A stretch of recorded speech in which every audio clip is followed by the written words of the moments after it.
যে মানুষটাকে গোটা দেশ কাঠগড়ায় দাঁড় করিয়েছিল, যার বিরুদ্ধে ছিল নিজের স্ত্রী, নিজের প্রতিবেশী, এমনকি নিজের দেশের মানুষও, সেই মানুষটাই একদিন বিশ্বকাপে হয়ে উঠল ভারতের প্রধান অস্ত্র। এই গল্প এক ক্রিকেটারের, যার জীবনের বাউন্সারগুলো মাঠের থেকেও কঠিন ছিল। আজ আমরা জানব বাংলার ছেলে মোহাম্মদ শামির জীবন সংগ্রামের এমন সব অধ্যায়, যা আপনাকে আবেগতাড়িত করে তুলবে ও শেখাবে পেছনে ফেলে দাও যত কিছু, টেনে ধরে লড়ে যাও, জিতবে তুমি।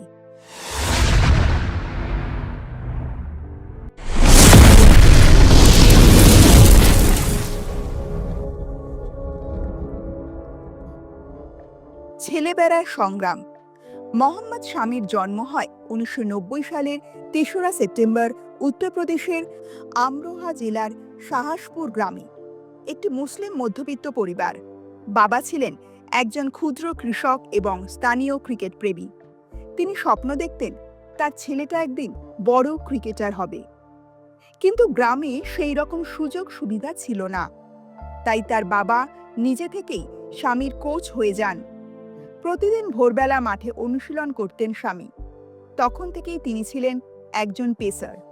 তার বলের গতি দেখে গ্রামের বড়রাও অবাক হতো। 2004 সালে মাত্র 14 বছর বয়সে তাকে পাঠানো হয় কলকাতায় বড় পর্যায়ে ক্রিকেট খেলতে। শুরু হয় আর এক লড়াই। বাংলা ভাষা জানতেন না, কোনো আত্মীয় ছিল না, টাকাও সীমিত, কিন্তু একটাই লক্ষ্য, ক্রিকেট খেলতে হবে। স্বামীর জীবনের কঠিন শুরু কলকাতায়। কলকাতায় এসে প্রথমে তিনি প্র্যাকটিস শুরু করেন ডালহাউসের একটি ক্লাব দলে। টাকার অভাবে রিকশাও চালিয়েছেন, বল তুলে দিয়েছেন বড় খেলোয়াড়দের। স্বামীকে প্রথমে চিনে ফেলেন প্রাক্তন বোলার দেবাশিস মহান্তি এবং ভারতীয় ক্রিকেটার মনোজ তিওয়ারি। একসময় স্বামী সিলেকশন ট্রায়ালে ডাক পেলেন, কিন্তু ফিটনেস ঠিক নেই। বলে দেওয়া হলো, তুমি 1 বছর পর এসো। এরপর মনোজ তিওয়ারি নিজে স্বামীকে নিজের কোচ মিন্টুদার কাছে নিয়ে যান। সেখান থেকে বাংলা অনূর্ধ্ব 22 এবং তারপর রঞ্জি ট্রফিতে সুযোগ। ধীরে ধীরে লড়ে নিচ্ছিলেন নিজের জায়গা, জাতীয় দলে সুযোগ। 2013 সালে পাকিস্তানের বিরুদ্ধে মোহাম্মদ শামির আন্তর্জাতিক ওয়ানডে ডেবিউ। প্রথম ম্যাচেই টানা 4 মেডেন ওভার করে নজরে আসেন তিনি। তারপর থেকেই একে একে উঠে আসেন। 2015 বিশ্বকাপে ছিলেন ভারতের সেরা পেসার। 17 উইকেট নিয়েছিলেন চোট নিয়েও। কিন্তু এরপরই শুরু হয় জীবনের সবচেয়ে অন্ধকার সময়, স্ত্রীর বিরুদ্ধে অভিযোগ ও মানসিক ভাঙন। 2018 সালে তার স্ত্রী হাসিন জাহান অভিযোগ তোলেন স্বামী তাকে মানসিক ও শারীরিকভাবে অত্যাচার করেন, একাধিক নারীর সঙ্গে সম্পর্কে জড়িয়ে আছেন, এমনকি দেশদ্রোহিতার মতো অভিযোগও ওঠে তার বিরুদ্ধে। গোটা জাতি দুভাগে ভাগ হয়ে যায়, কেউ স্বামীকে দোষারোপ করে, কেউ আবার তার পাশে দাঁড়ায়। স্বামী মানসিকভাবে ভেঙে পড়েন। এক সাক্ষাৎকারে তিনি নিজেই বলেন, আমি আত্মহত্যা করতে চেয়েছিলাম, বন্ধুদের সাপোর্ট না পেলে আজ আমি বেঁচে থাকতাম না। সেই সময় বিসিসিআই তাকে কিছুদিনের জন্য বাদও দেয়। কোর্ট কেস চলে তার বিরুদ্ধে। মিডিয়াতে ট্রোল, সোশ্যাল মিডিয়ায় গালি, সবকিছুই সহ্য করে গেছেন তিনি। ফিরে আসার লড়াই। 2019 সালে আবার বিশ্বকাপে সুযোগ পান স্বামী। দক্ষিণ আফ্রিকার বিরুদ্ধে সুযোগ পেলেন। তারপর আফগানিস্তানের বিরুদ্ধে করলেন হ্যাট্রিক। ভারতের দ্বিতীয় ক্রিকেটার হিসাবে বিশ্বকাপে হ্যাট্রিক, এবং তার চোখে জল।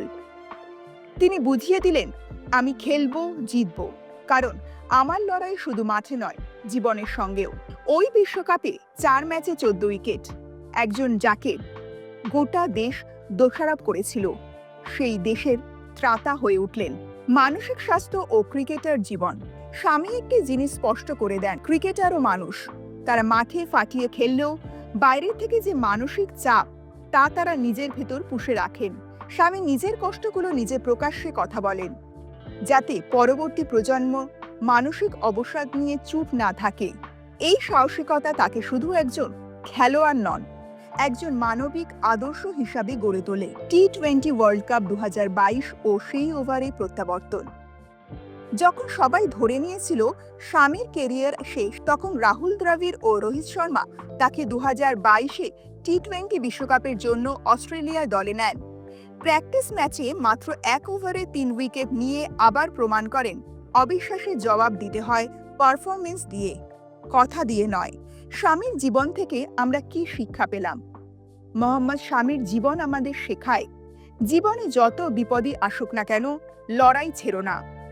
সমাজ কখনো ক্ষমা করবে না, কিন্তু তুমি যদি নিজেকে ক্ষমা করতে পারো, জয় সুনিশ্চিত।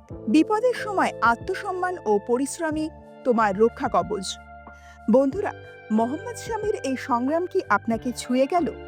যদি হ্যাঁ হয়, তাহলে এই ভিডিওটা একটা লাইক দিন, কমেন্টে লিখে জানান শামি ইজ আ ওয়ারিয়র এবং খেলার মাঠ চ্যানেলটি এখনই সাবস্ক্রাইব করুন, কারণ এমন আরও লড়াকু ক্রিকেটারদের গল্প আমরা নিয়ে আসব, যাদের জীবন আপনাকে ভাবাবে, বদলাবে। আর হ্যাঁ, বেল আইকন প্রেস করে রাখুন যেন একটি কাহিনীও আপনার মিস না হয়।